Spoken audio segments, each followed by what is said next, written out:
to Fly Nubian Money, where we help you master your mindset and maximize your money.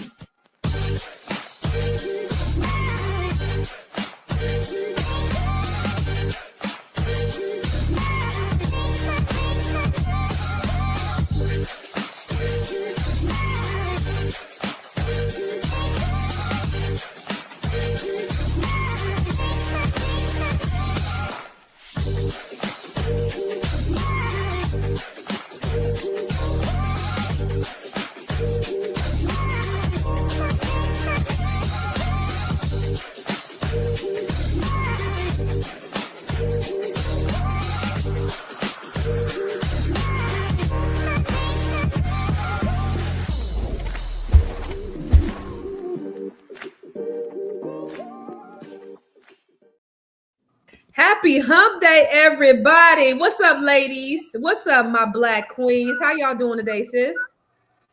Good. Yes. Well, listen, it's Wednesday, and welcome to Fly Nubian Money, where we help you to master your mindset and maximize your what, ladies? Your what? Money. Yes, ma'am. Now, today we are talking about something that has been stirring up a lot of conversation and controversy online, y'all. The moments when pastors go too far. When the offering plate turns into pressure and giving stops feeling like a gift and starts feeling like a demand. We got a clip of Pastor Marvin Winans recently. It went viral after he scolded a member for donating $1,235.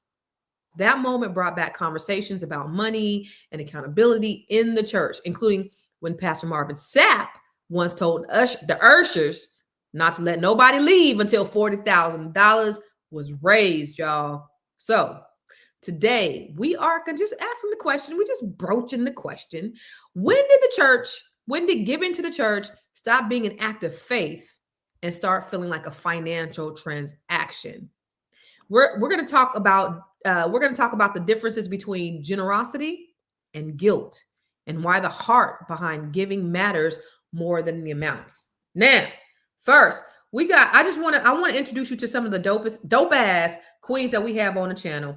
We got Dr. Sabrina, Dr. SEW. She's a life and legacy strategist, baby. Yes. And then we got Dr. Charm, who is a psychic medium. She is a real estate agent. A doctor, and what else she do? She a psychic medium. Comedian. And I said a stand-up comedian. Oh, shoot. I missed this. I wasn't paying attention. Tell you a joke, deliver your baby, and sell you a house, and do some other shit too. And she talks good too. So what's up, Dr. Charm? How you doing, sis? I ain't seen you in a minute. Great. I'm beautiful.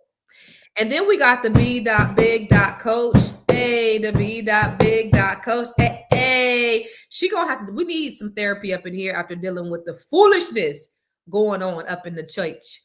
And then last but certainly not least, my homegirl, my sister from another Miss Black Hollywood. What's up, baby? What's up, ladies? Good morning. So, y'all, did anybody happen to catch the video that we are talking about the backlash that the good pastor, and everybody knows, if anybody doesn't know in the audience, in the chat, Pastor Marvin Winans, he is a part of the mighty Winans family, and he's the pastor, the bishop of the Perfecting Church in Detroit, Michigan. So, and I love his first CD, the Perfecting Praise. Y'all ever had that CD, the Perfecting Praise CD back in the days? Oh yeah, it was a great CD. That was it. So I've in the past admired Pastor Winans, but I don't know. This was some foolishness. Let's take a look at the video. I normally like to get your reaction before we look at the video, but I want to look at the video and then I want to get your reaction.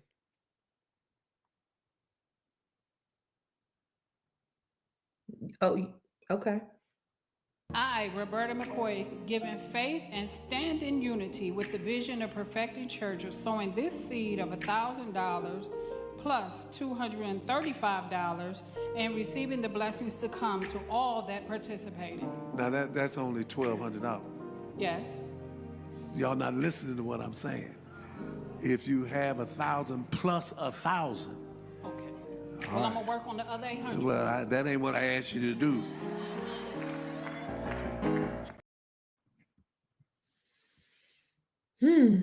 Okay. He said she can't follow directions. She clearly didn't know how to follow the directions. I mean, just on okay. So on the first reaction, I want to ask you, Sabrina. You a woman of faith, right? You belong to a church. You got a good pastor.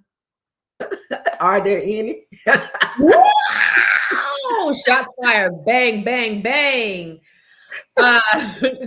What did you think when you saw this? I don't know that I was surprised. I'm gonna be honest with you. I grew up in the South. I've been in church all my life, and I've seen some stuff. I mean, I've literally been in church where in services where it's like, well, we raised $500, but we need $7, so y'all gonna have to go in them pockets and come out with some more.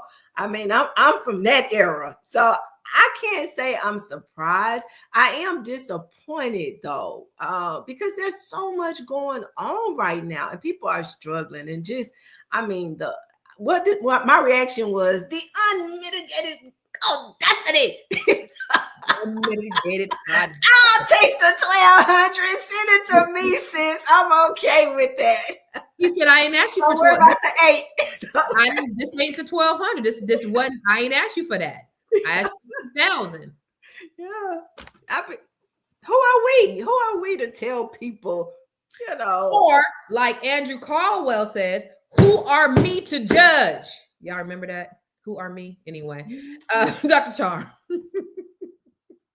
At first, when I saw it, I was disgusted because I was like, $1,200 is a lot of money to be given at church, especially all in one lump sum. But then when I did hear the background that line was supposed to be for people who were given $2,000 and above, so then I questioned, like, why would she stand in the line for $2,000 and above if she came with $1,200? So was this attention-seeking behavior? Because she could have just not gotten in that line. I think his reaction, though, could have been way more diplomatic, and just a nice and kind thank you for the $1,200 would have sufficed. I want to show the instructions, because I don't think the instructions was as clear as what they're trying to say now. And then did you get Fred Hampton's Fred Hampton? Yeah, Fred Hampton. Fred Hammond. Fred Hammond. Fred Hampton. Did you get Fred Hammond's response when he was trying to clarify it? He just made it more confusing. Did you see that on Shade Room? I did. Give me a second. Give me 1 second. Right. You want me? Are you ready? Are you gonna get everybody's reactions and then go to it first? As soon as Dr. down, I want to get everybody's reaction. Dr. Felice. What's going on? Y'all wrote today. What is going on? I love it. I love the spontaneity of live TV. Let's go. Yeah. Dr. Felice, she over there having a conversation. Listen, honey, she over there telling the people in the background what they need to be doing. What's happening, Dr. Felice?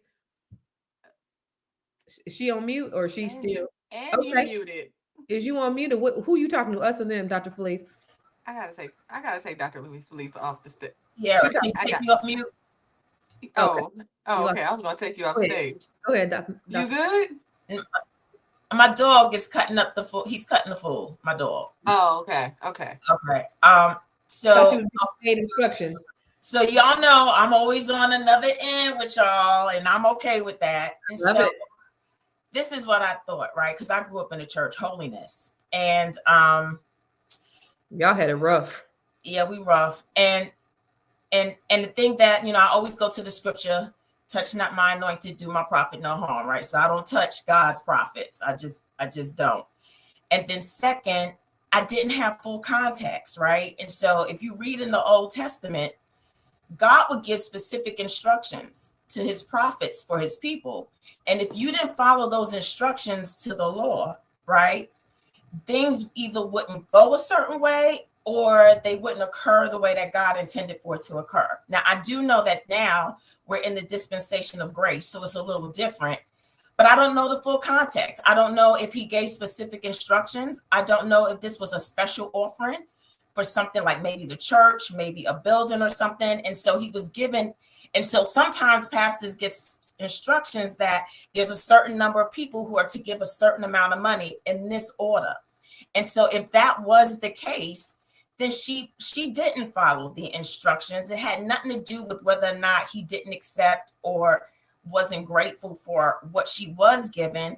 It's just that if he is the head of the church, and pastors have a way bigger accountability to their congregation. This is just my opinion. Like, I just think that I don't know what he got from God, and that's why those were the instructions. And so that's where I'm going to stay.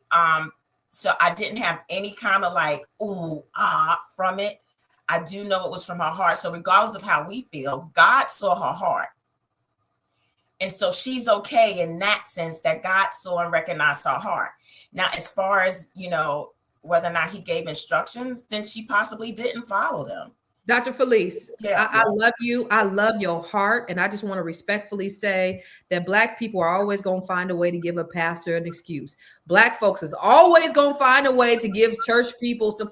Church Negroes be the worst Negroes. I don't care. That was inappropriate and out of order. But also you, Dr. Sabrina, down there, because you know what you remind me of? When I used to argue with my ex-husband, he wouldn't even listen. He'd just be like this the whole time. I'm like, you're not even listening to me.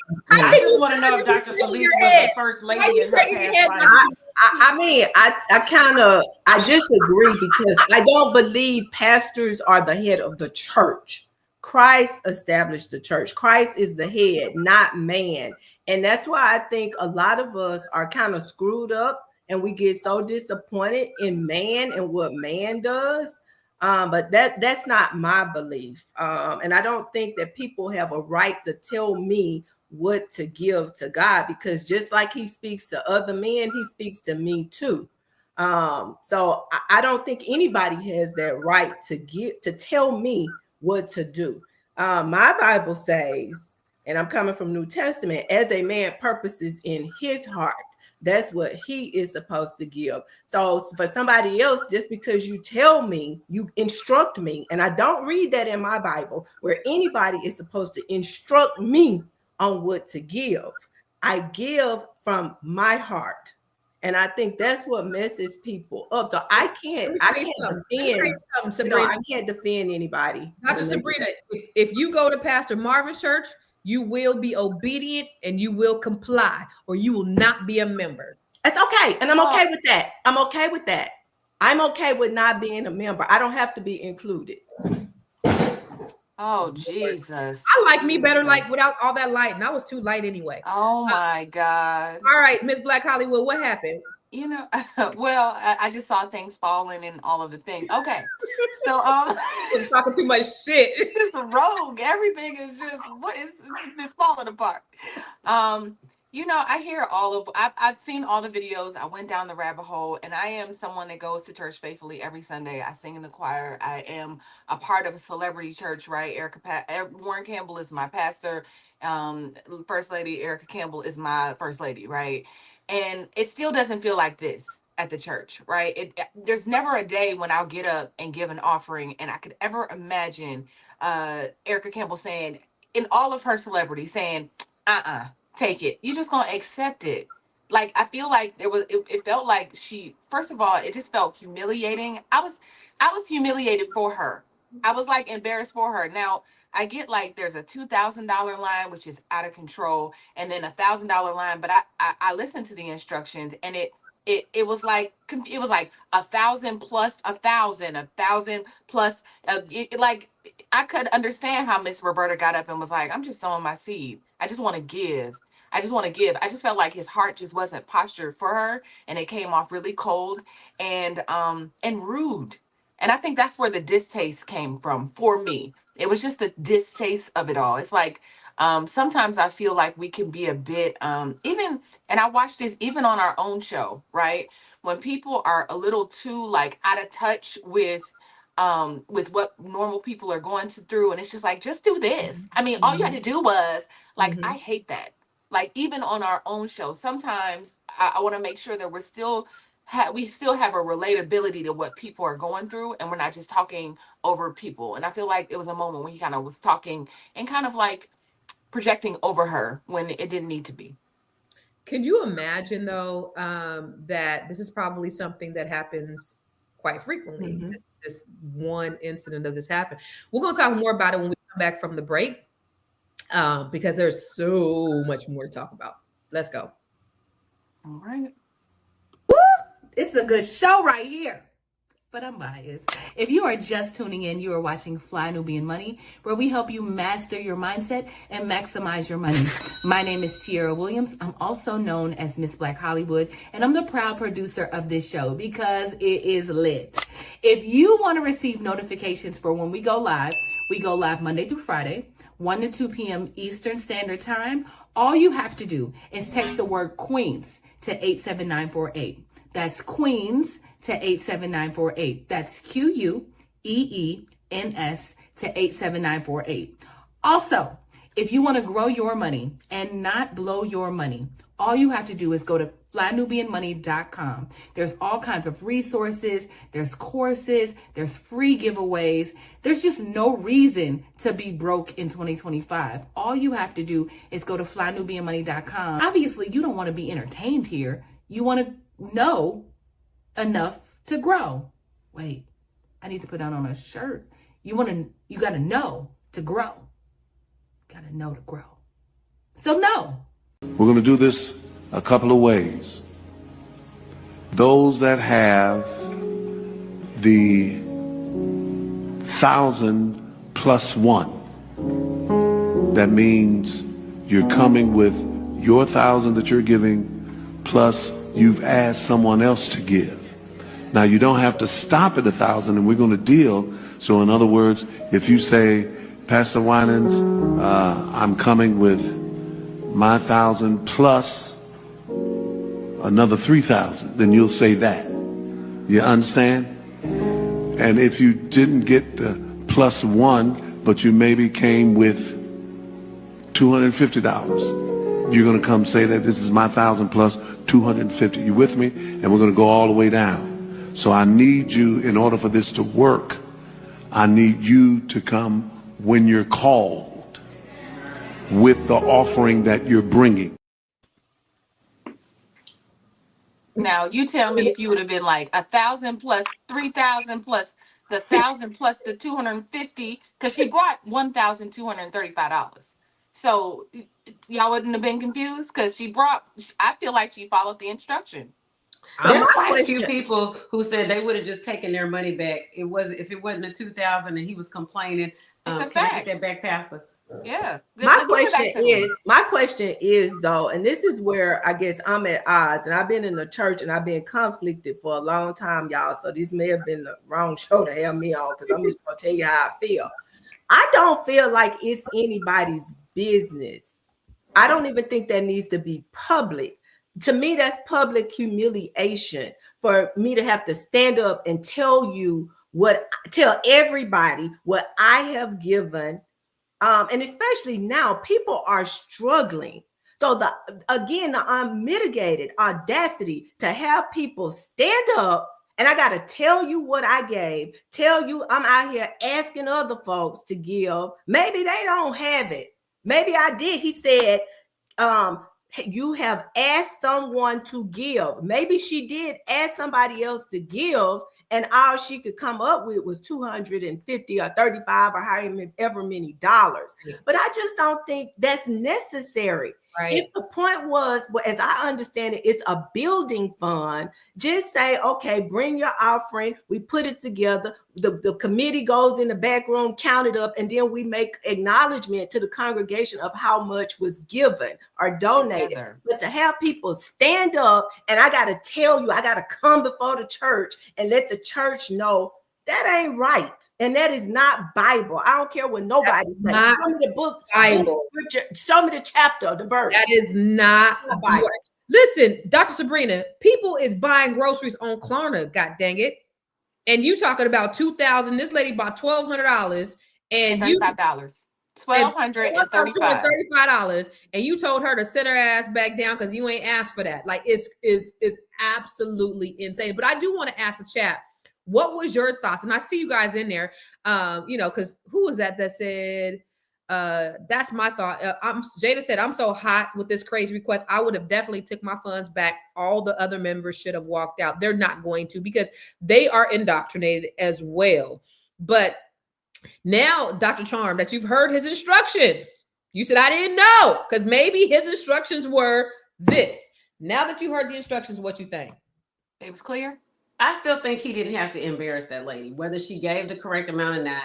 And I understand where Dr. Sabrina's coming from about, because I had that thought about maybe making it anonymous or everybody put it in the little envelope. But on the other hand, it's the same argument when people film themselves on Instagram giving food or giving money to homeless people, like, oh, they should do that in secret. I think when people give publicly, it encourages other people to give. That's why they doing it. Yeah, I think it encourages other people to give. It can inspire other people to give, but he didn't have to embarrass her. I ain't with that because this is about, so when they talk about this is your gift to God, right? This is what you bring. This is between you and God. This is your part of your worship to God. Your worship to God isn't anybody else's business. So I remember at my church, and I love my pastor, I love my first lady, but one thing they would do is the tithers. You guys come up for special prayer. Now, I always tithe, but I never went up for special prayer. Because why? Because for me, it was the outer appearance to show everybody else, these are the special people who tithe. Nobody else gets special prayer, but these folks right here. And so to your point, Dr. Felice, we supposed to be following instructions. I'm not following that instruction because I don't believe that that's an instruction from the Lord. I don't believe that that's something that we should be doing. And my tithe is between me and God. But for you, Dr. Felice, now that you heard his instruction, do you still believe that? So I don't believe the instructions were clear. No. But then thank God that you have a mind and you know that regardless of what your pastor or any person in authority has to say, you still have a right to do what you believe out of your relationship. And so what I'm hearing right now is we are robbing people of their accountability. Just because he said it doesn't mean that they have to do it. And so that these people, and I'm going to give them their own right that they chose to do this. But I sit in churches, I'm from church, love church, will be there. And just because my pastor has said or requested something, I still know as an individual in my personal relationship with my Lord Jesus Christ and Savior, I don't have to necessarily do that. And so where do we hold these people accountable that just because he said it and he requested it, they didn't have to get up there and do that? And so we're acting like these people. Are you blaming her? No, I'm not. I think there's some pressure. I think pressure. I'm not blaming her. And I do believe that he came off harsh. He did. And I also believe that the instructions were not clear, but I don't touch pastors, right? I let God handle them in their own personal relationship. I personally don't touch them. By any means, y'all can touch them as much as you want to. And so I'm just saying that's my personal choice. I don't touch them. And so what I'm saying is that it did sound rude. The instructions weren't clear, but I'm also holding people accountable that they have their own relationship with God. And if something doesn't sit right with you, you do not have to do it. That's okay. First Lady Felice. Black Hollywood, Tara, what's your thoughts on the instruction? Yeah, obviously, I didn't think the instructions were clear. Like it didn't make sense. When he got like 1,000 plus 1,000, and then if you're giving somebody that's gonna give you 1,000, and then even if you have 1,000 plus 250, then come on up, right? And she said, "I got 1,000 plus 235," and right. And so Miss Roberta got up, and I loathe that they had them get up on the mic and just be like and profess this thing and all of that, and just. I hated it, right? But I do think I think we should also add something to this conversation. We talk about responsibility of people, but I think that a lot of single Black women kind of live in a bit of a psychosis when it comes to church. Like I go to church and I see people will put everything on Jesus and everything on God, and they so be married to Jesus.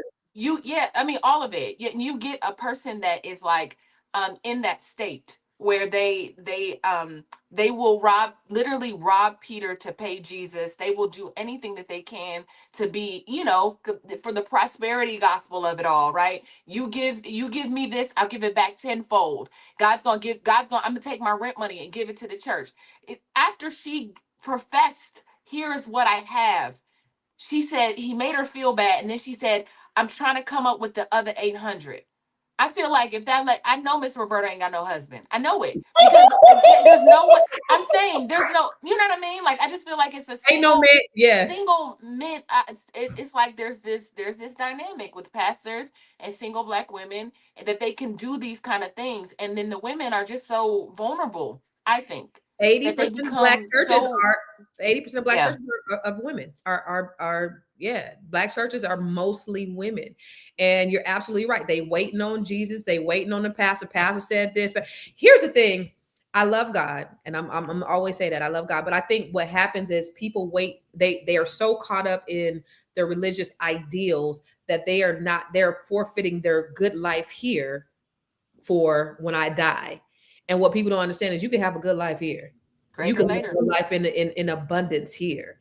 And I think a lot of times the church, I'm not saying God, has corrupted the minds of a lot of these women, and they be waiting on, I'm gonna go to church every Sunday, I'm gonna do all these things, and God's gonna send me a good man. And here they are at 70 dying alone.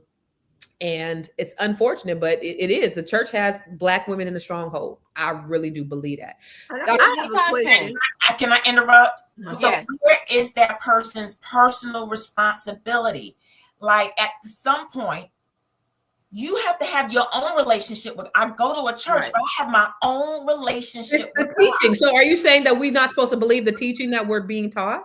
Because let me finish. Let her finish. I go back. I listen to what my pastor said. I listen to and then I go back and I do my own studying to show my own self-approved with my relationship with God, not the one according to my pastor, but mine. And that I have a relationship with him where he will instruct me, guide me, and give me the unctions by which I am called to do something. And so I don't believe that the church, I think people choose to have Dr. Felice, you got to look at where people are coming from. People are vulnerable. They don't have the knowledge. They don't have the understanding. People are babies. I could say when I was 7 years old is when my dad got saved. Okay. My dad didn't know nothing about the God. He could barely read at the time. And so he comes in the church, they automatically make him a deacon, automatically give him responsibility. So in his mind, he's thinking, I got to serve the church, serve the church, serve the church. So it's church and God, because he didn't know the difference, because he wasn't taught the difference. Then it was his kids. It was with everything else. And my mom was somewhere down here at the bottom of the totem pole. He didn't realize until he grew up in his faith that he was out of order. So this is what the church had indoctrinated him with, is we want you to work because we want you to help us build this kingdom, but they're not teaching the principles. So when people are coming as babies, they don't know. So you're putting this accountability on people who don't really even know. On top of the fact that, I know a lot of us don't know the history of the church. Like, we feel like it's Jesus, or God. And this is me coming from but a lot of things were indoctrinated from slavery and during slavery. After reading Dr. Claude Anderson's book, it really just changed my ideals of church. Even though I still go I love church. Like, I grew up in the church. I love going to church. I go to church every Sunday and I don't miss it. I go to choir rehearsal. I go to Bible study. I'm that, right? And I still understand a lot of things that other people don't, that, slave masters were telling the preachers, the Black preachers, to tell the slaves to sing songs. And it, like you said, Constance, it'll be greater later. Work hard. God is going to reward you later. Just give yourself to, it was this, give yourself, be happy and content with all of where you are in life, and give everything that you have, and later God will reward you after you die. Right. So there's this thing that we've been told, and we don't even know why we believe it, but we just believe it because, And what if that lady had taken that $1,200 and invested that in the stock market or gotten some crypto or something? And it just begs the conversation of all this money that we are tied that could be going to businesses. I remember there's one church, I think it was in the Carolinas, the church would actually pool the money and buy people's medical debt and pay it off. or they would pool it and gift it to one of the members to be able to do a business or to have savings with. Like, where is that economic responsibility that the Black church should have? I have an even deeper question that I want to ask, because I've always wondered this one, and I've seen in the chat, and I've heard us use this word on this platform a few times today. Why is it that we are always told when it comes to church and money about the tithe, but we are not taught, educated, or required to tithe like the folks in the Bible tithe? Our tithe is that 10% of our money.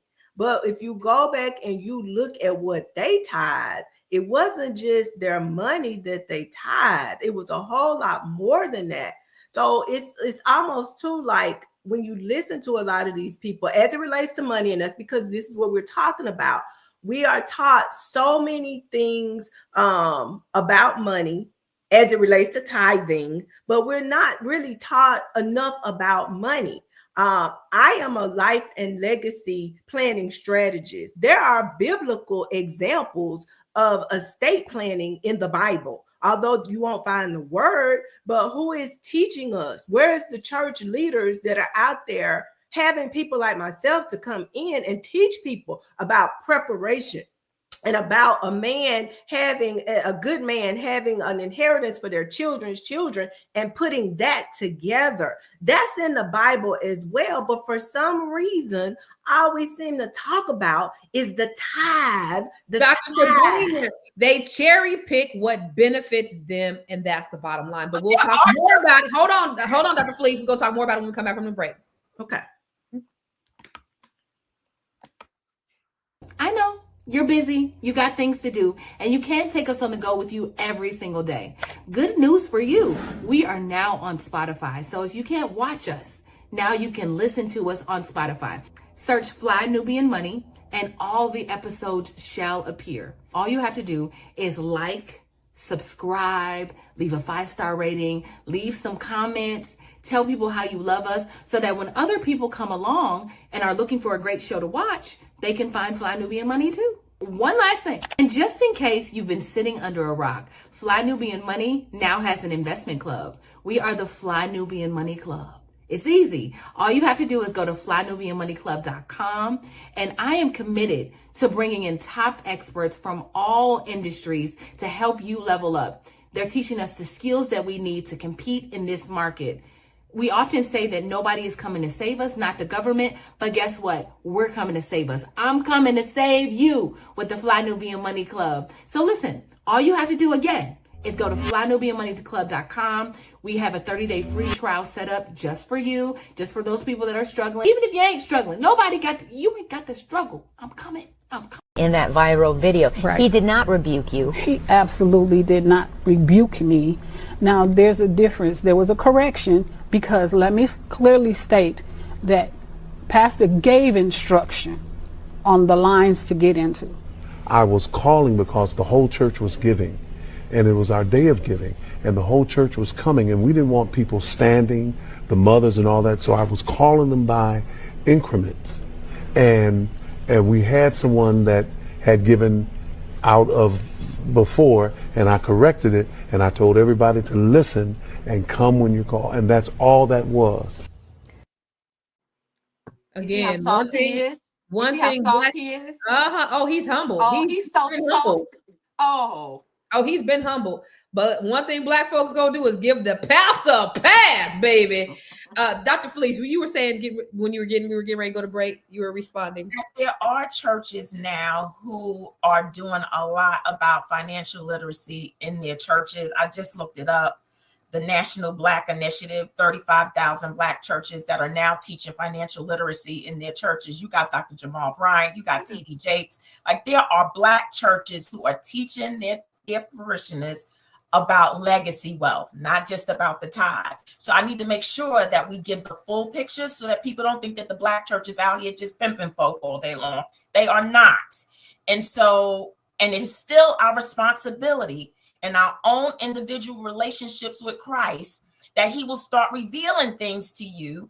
And because your heart is pure and that you have opened it up to a shepherd, He will eventually guide and evolve you. You're not going to stay in your infant stages. You will evolve, and he's going to honor everything that you have given. Let me just put that out there too. And don't get me, and you know, we make all these criticisms, right, about the Black church. But if you got to think about, y'all just talked about the history of our Black church. So our Black church still needs to evolve just like our people do. And we are getting there. Our churches are changing. They are getting there, and they are starting to do the right things for their people. I love it, Dr. Felice, because it ain't just a Black church that's pimping people; it's the white churches too. Let's take a look. Let's take a look at some. They all pimping. Let's take a look at take a look at some of the stats before we go to the next video. So, a 2024 Pew Research study found that 61% of Black church goers believe churches today focus too much on money and not enough on ministry. Before we go to the next one, let me ask you guys this. Do you guys believe that the church focuses so much on money? No, let me ask you this. So when you have a pastor that makes 1,000 times more than his average parishioner, is that a problem? Is there a disconnect there? So you have a pastor who lives in, a home in, a $1 million, multi-million-dollar home. He has, a Bentley or Rolls Royce, and he flies. Either he has a private jet or he flies private, and his average parishioner is struggling to make ends meet. Is that okay? Dr. Felice, I want to start with you.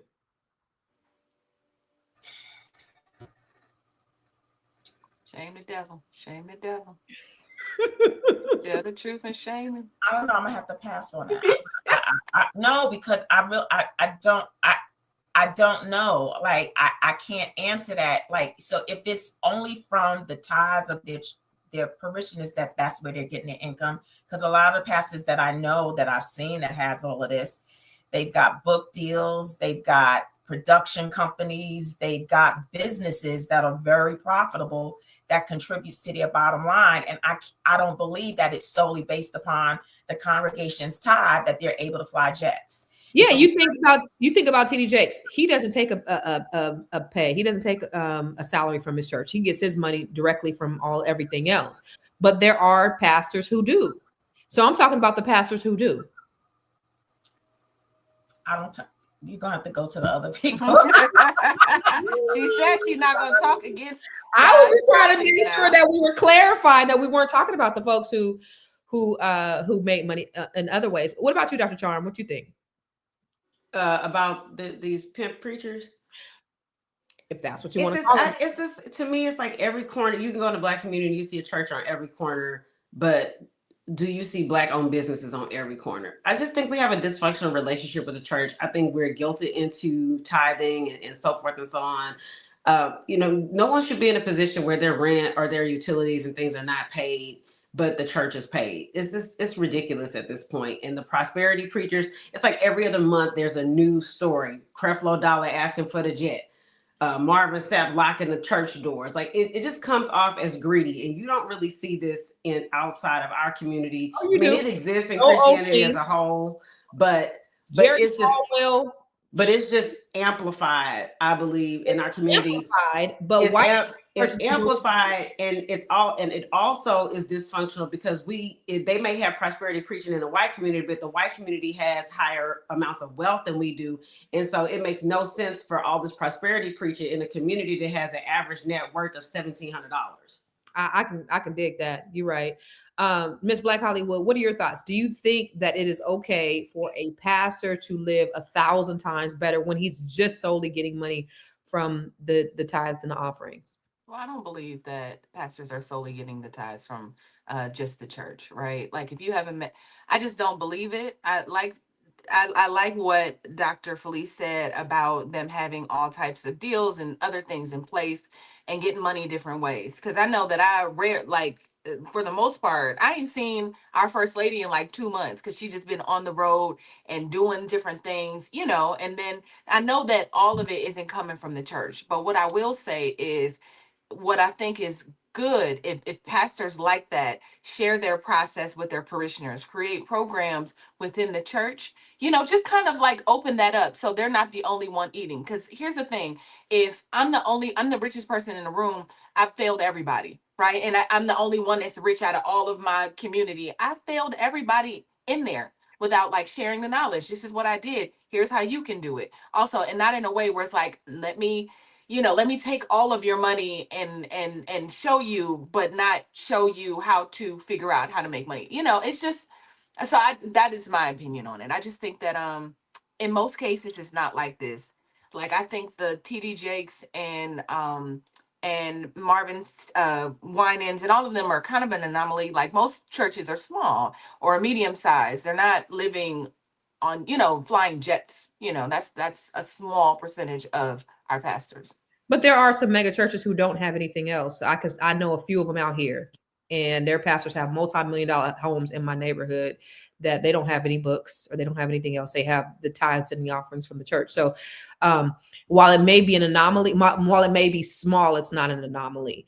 But before I ask you, Dr. Sabrina, somebody said, I just want to point out what Tyler said. She said, or he, what did he say? If the pastor there's nothing wrong with it if he's building up the church. If he's financially rich, he put in the work and created something and is reaping what he sowed. So she's saying it's okay if he basically built this church up and he's reaping the benefits because he put all this money. Because he put all this time in the church. So she's okay. The problem I have, Dr. Sabrina, is they will bring all this money to the church. People will bring their last because we're taught to bring our last. Like if we pay our tithes, we're going to get blessed. But then something happens, we can't pay our rent and we stand in line and we ask the church ain't paying our rent. And the whole point, the whole purpose of us having this given to this is because it's community. The church should be taking care of the people as well as the people taking care of the body of the church. And it's not happening. So Dr. Sabrina, what are your thoughts? Do you think that it is okay for a pastor to make 1,000 times more than his average parishioner? Make more from where? From the tithes and offering. From the tithes and offering. There was a comment that passed by a few minutes ago about the boss road and versus what some of these people are riding. And I think that kind of sums up, and I can't find it. Miss Black Hollywood, I don't know if you can find it right quick. Somebody said something about what their boss rode versus, Mo Williams. Pastors and congregations need to keep in mind their boss wore sandals and rode on a burro, no Bentley, no Gators.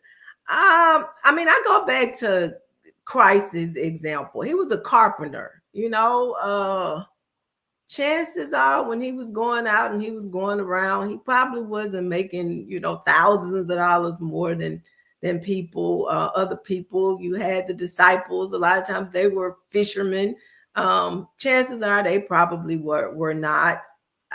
I have heartache with that, you guys. Call me biased or whatever, but I have seen what you're talking about play out, Candace. Constance. I don't know why I'm thinking you're Candace again today. Constance, seen this play out where churches, pastors literally take advantage of the people. Now call it, and I agree with you, Dr. Felice. A lot of it is on the people, mindset and this, that, and the other, but I still think it's taking advantage of people. And that's just my personal opinion on that. Yeah. Respectfully, Tyler, it's okay for a pastor to live 1,000 times better if he's created a following and built up his church.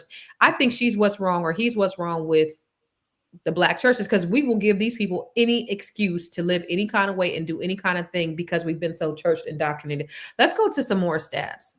Yeah. Okay. According to Lifeway research, 1 in 4 Christians say they have question on how their churches use donations, but most never ask out of fear of being judged or labeled unfaithful. Dr. Sabrina, do you care? For me, I don't care. Like after I give it, after it leaves my hands, if I'm somebody on the street, if they go smoke that shit up, that's on them. I gave with a cheerful heart, but I do. And the reason why I do, Constance, is because I pass by the streets and I see people on the street. I see that weekly. Okay.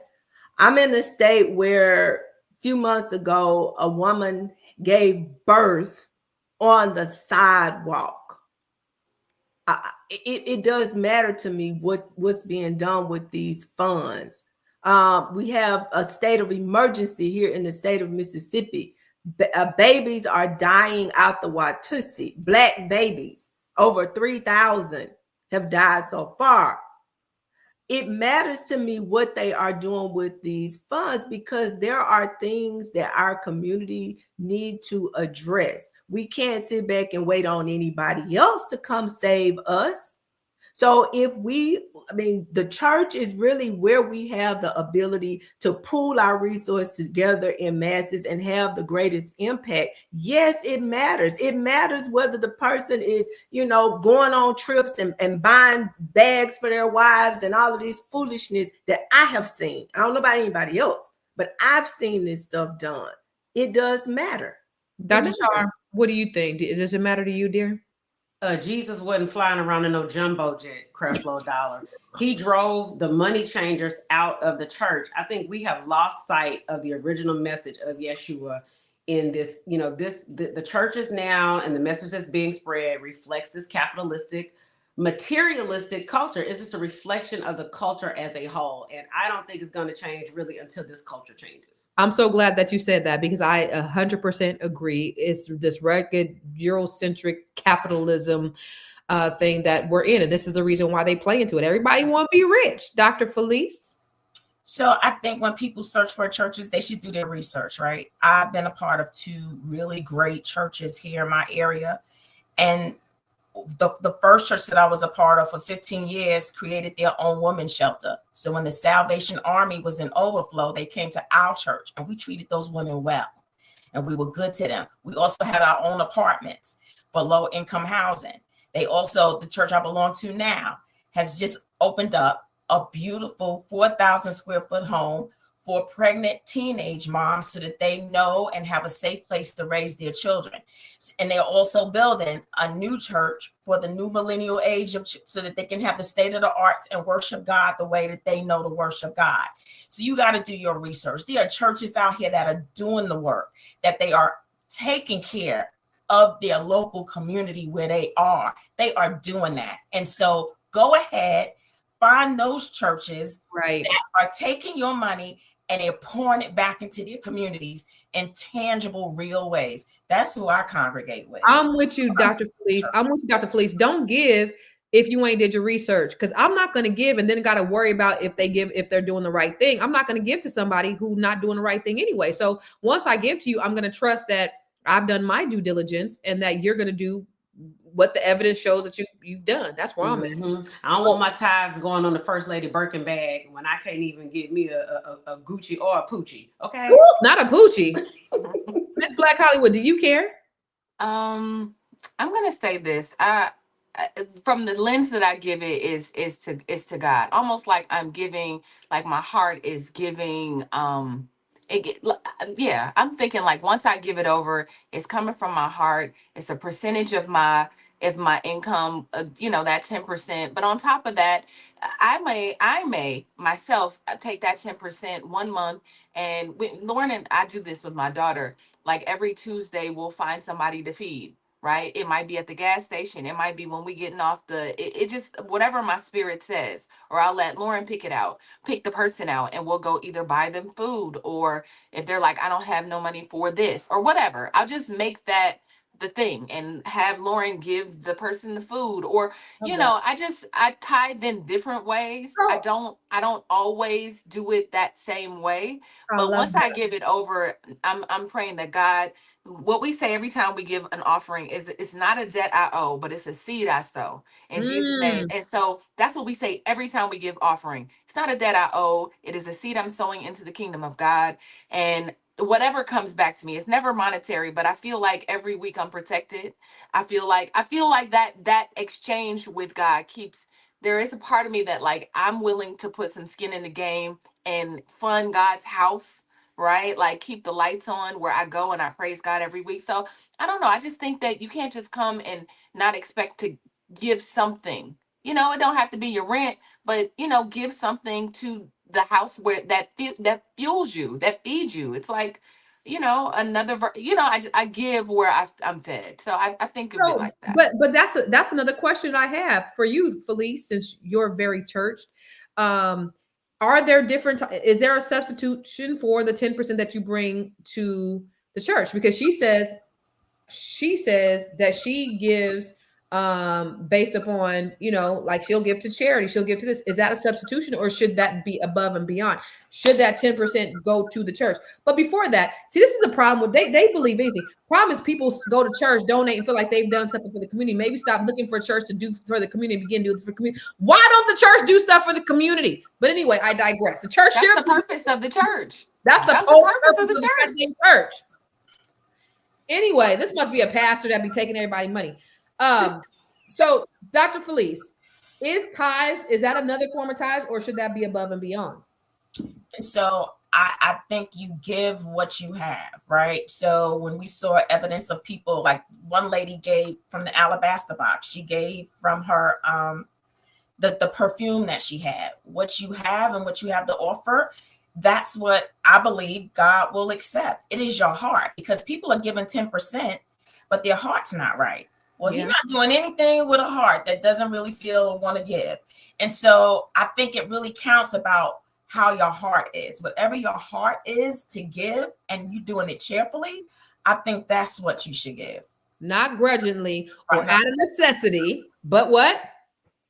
Cheerfully. We got a lot of things. We got a lot of things to do. I got some other things for you. All right, let's go. We almost over. So you want me to? Let's go. Let's go. Okay. So let's read through the rest of the stats. I gotta crack the whip today. Crack the whip all right, let's see. So megachurch budgets can range from $10 million to more than $80 million annually, yet fewer than 10% of the churches share public financial reports with their members. They don't have business meetings. That's crazy. All right, what's the next one? Okay. Despite controversy, many churches still play a major role in community support, charitable giving, and disaster relief. The challenge is finding the balance between genuine generosity and financial accountability. All right. You have some comments? You want to go? All right, let's look at some of the comments from the controversial video. Okay. So y'all can show the same video from beginning, middle, and the end, right angle, left angle, front and angle, or back. It's still not justifying this behavior, and God is not pleased. Tyler will say something different. I don't care who chopped it up. She gave that what she could give. So to me, his reaction as a leader was still, in my opinion, out of pocket. And Fred Hammond thinking that it's okay is also delusion. That's the church. It's Tyler. You want another one? Or you want to go somewhere else? Okay. Let's do another one in the video. He literally said, if you have 1,000 plus, then say 1,000 plus. That's exactly what she said. He explained it and said, if you only have 1,000 and someone gave you 200, then say I have 1,000. Yeah, he did. It was so confusing. That's what he said. But then to get on the news and then try to justify the shit is crazy. All right, let's go. What I was trying to tell her was that I really just wanted her to me. Oh my God, the manipulation is so real. It's blindly following these leaders. It's not acceptable to me. And see, I'm Christian now, but I spent 10 years as a Muslim, and they didn't have all this emphasis on tithing. Like for Islam, I think you give like 1%, and it's like one time a year after Ramadan, after you fast. And it really took me out of that disordered mindset, I have to say.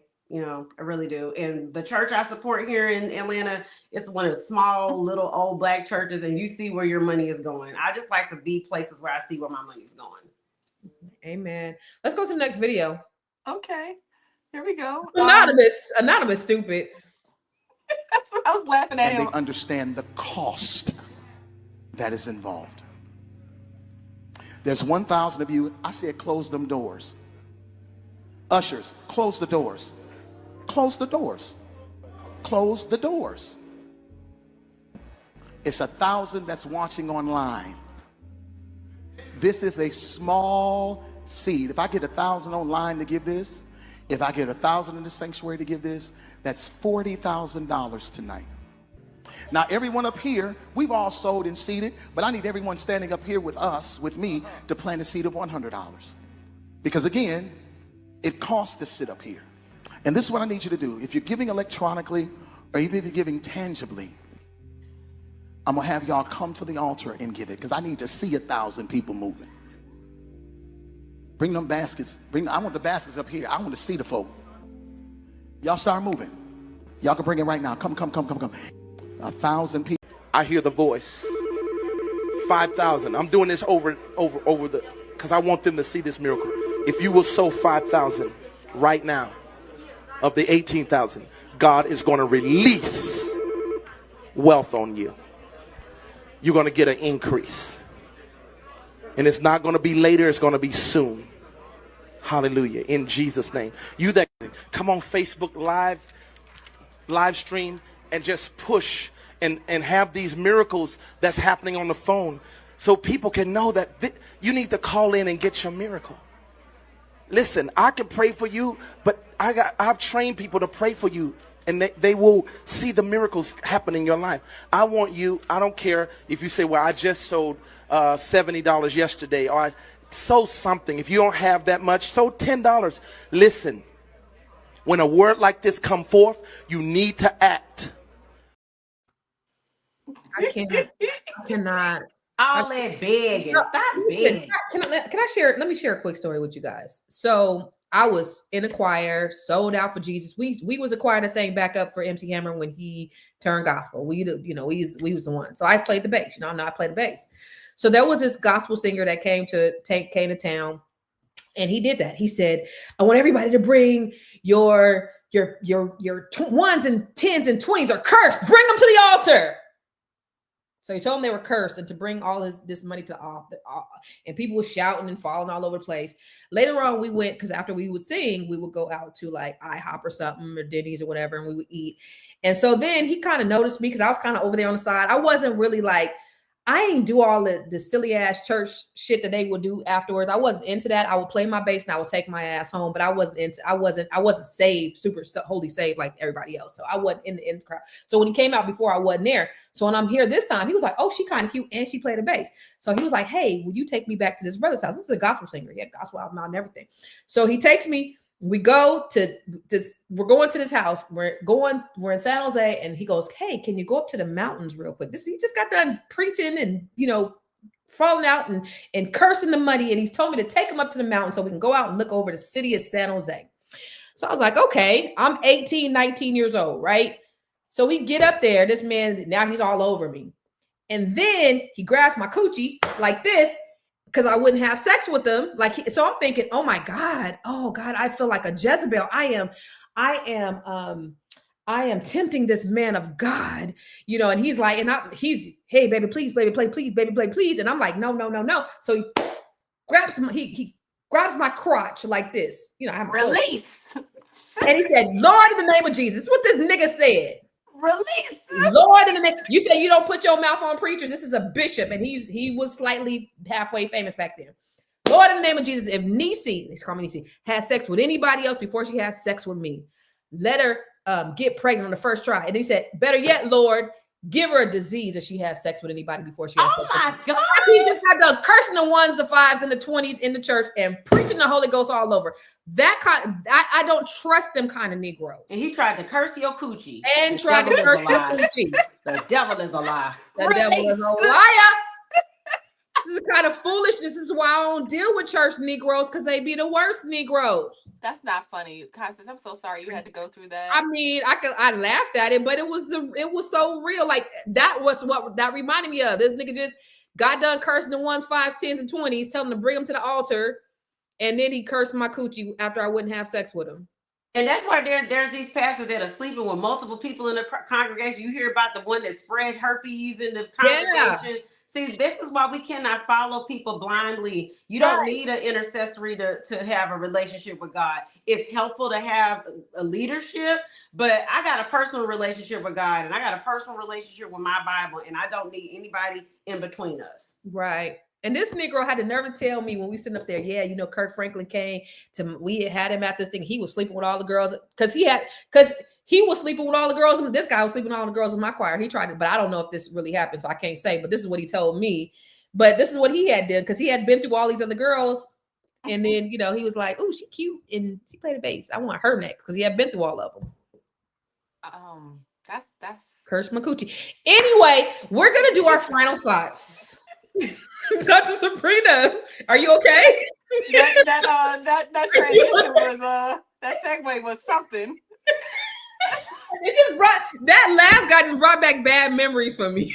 And I wonder what he did with that cursed money that he cursed. We got to get Dr. Sabrina out of here. We put some holy water on We it. were so young and dumb and vulnerable. That's why anyway, Dr. Sabrina. Oh shit, we lost one. Dr. Sabrina, go ahead and do your final thought. Release. Relax, relate, release. This has been one, you guys. Thank you so much for participating today.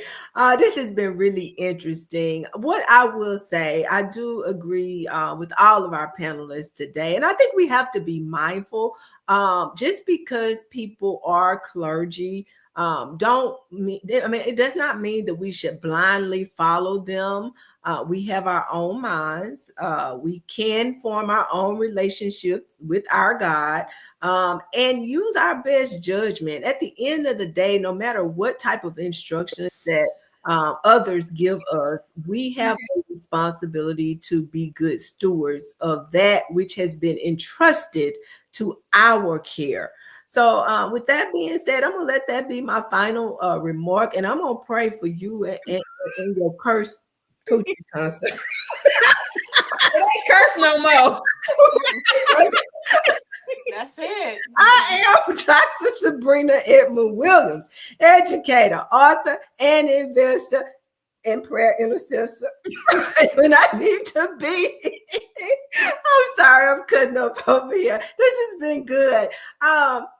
I am a life and legacy planning strategist. I've said it once, I've said it twice. October is National Estate Planning Awareness Month, and we have got to start thinking forward about our wealth and passing on our wealth to future generations.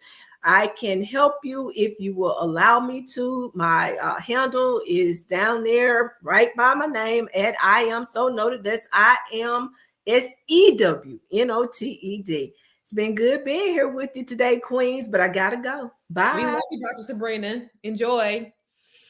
All right, Dr. Charm, what are your final thoughts and where can we find you, lady? My final thoughts is that we need to have minds of our own. We need to have our own relationship with God and spirituality. And everything that a preacher says just because they're on a pulpit does not make it canon. That is has gone on from time immemorial, that the church has been corrupt. It has the potential for corruption. So you have to be able to think for yourself. Okay, give with a cheerful heart and know it is not cool to embarrass your parishioners during a service that is nationally broadcast. My name is Dr. Charm. You can find me on Instagram, CharmGirl77, for comedy shows and funny skits. And you can also, if you want a reading, spiritualcharm.com. Yay, Dr. Charm. Yay, good stuff, lady. Good to see you, sis. Miss Black Hollywood, what are your final thoughts? Sis, I can't believe somebody cursed your vagina. I just cannot believe it. And he did. And did. Have you felt anything since then? Absolutely not. I didn't get a disease and I didn't get pregnant, so I'm good. We wasn't really cursed. I want to know where he is right now. What is somewhere being on the internet, somewhere forcing himself on women clearly and releasing them. Yeah, as a woman, and I'm gonna just say this, as a woman that goes to church regularly, like I said, I love God, but what I love about my relationship with God is that it's personal, right? When I go into the church, I allow the church to usher me into a space where I can connect with the God that created me, right? And so everything else is theatrics, everything else is like I can read between what's happening. I don't know. I could just see production. If it's production, I can see it, right? When we have a praise break, I can be like, okay, like, I know the difference between all of the things. And I think that's just that awareness of just understanding what's going on around you and not getting so caught up in the spirit that it allows you to move foolishly in a way that's going to have you evicted or sitting outside. I mean, just, be aware, be aware of what's happening around you, be mindful and vigilant, right? So I would just say that my name is Tierra Williams. I'm also known as Miss Black Hollywood. I'm also known as Karma J. It just all depends on the day, baby. I am I am a story selling expert. Also, I have a launch lab right now that I've started interviews, which have been very interesting for our launch lab. We are taking 12 entrepreneurs and taking them and getting their new business off the ground before 2026. So if you are interested, go to missblackhollywood.net. That's missblackhollywood.net. Set up an appointment. Yay. Thank you, Miss Black Hollywood. Yay. Say it like that. Thank you. I love it. So I don't know, like, give from your heart and don't worry about nothing else. I think we just really, I'm with Dr. Felice on accountability. I think we should be more accountable to what we do. And like you said, sis, I think that Black women, we're so caught up in church and being churched, and the pastors have really got a stronghold on us as Black women, that we really got to get a grip about ourselves. There's just no balance between, our spiritual walk and our carnal walk. There needs to be a balance. And sometimes we overdo it. Too much of something is never good. And so I think we got to start looking at things from different lenses. These motherfuckers is playing us. And if you stay caught up in the matrix, you will get, you're going to get bamboozled just like that. I think that was a prime example of getting bamboozled. And the fact that she went on the news the next day and took up for it, said a lot about her. And I think you're right, Tiara. She probably is a single woman. I doubt that she does have a husband, because nobody is taking no woman who has a man leader over her is gonna take that kind of foolishness. I think we just gotta do better. And just pray for discernment, just like Dr. Felice said. Where can you find me? Everywhere. I am Constance Carter. I have a new masterclass. It's called Don't Buy a House with Your Spouse. I talk about how to get more, how you can acquire more assets together. When we talk about Don't Buy a House with Your Spouse, it's not about, doing anything separate. It's not necessarily about, us, you preparing for divorce or anything like that, because that's what a lot of people thought. It's really about us building wealth and acquiring more assets together. My goal is to really help us to close the wealth gap as Black people. And I just try to, just introduce different strategies. So if you're interested in the Don't Buy a House with This Spouse strategy, go to buymoretogethr.com and pick up the book in the masterclass. It's all there for you. And I'm excited about it. And hopefully you'll love it and you'll apply it. Somebody said today, don't just be a hearer of the word, be a doer of the word. Okay. Amen. So listen, today's conversation it was a good one, right? At the end of the day, giving should never feel like a transaction. And offering is supposed to come from gratitude and not guilt. It is meant to be a gift, not a grift, not a test of loyalty or a measure of faith.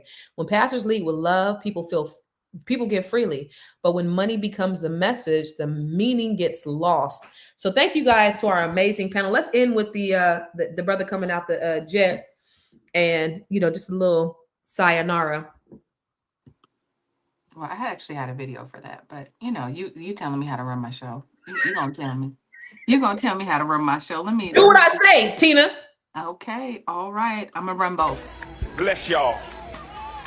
Bless y'all. And don't forget your tithes, church family. We love you, Pastor. I love you. Every woman can be knocked off. Every woman can be knocked. The coldest pimps in the game. Listen, pimping is the same thing as pastoring. It is like it's very just close. Using it in a different way, and you maybe have a different moral compass, because there are some good pastors, right? It's not all just bad, right? Yeah. But you're convincing people. It's all sales. You're convincing people to do the thing that's in their best interest, or what you're telling them is in their best interest. You sell your kid on why they should go to school and do the thing that's best for them. Hey, don't use drugs. Go in the front of the class. Don't be peer pressured, right?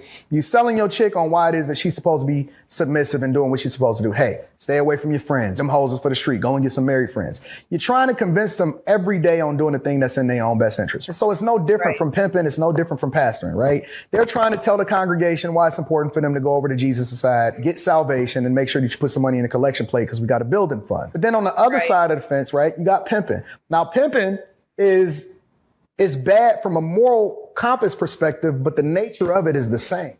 You're convincing a woman to be your bottom chick Listen, I got your best interests at heart. Make sure you go out there, collect that money from daddy and bring it home so we can make sure that we take care of the family. Whatever it is that they doing. But understand this, every pimp is still looking to knock off another chick. You just gonna make sure that your bottom chick is staying down with you.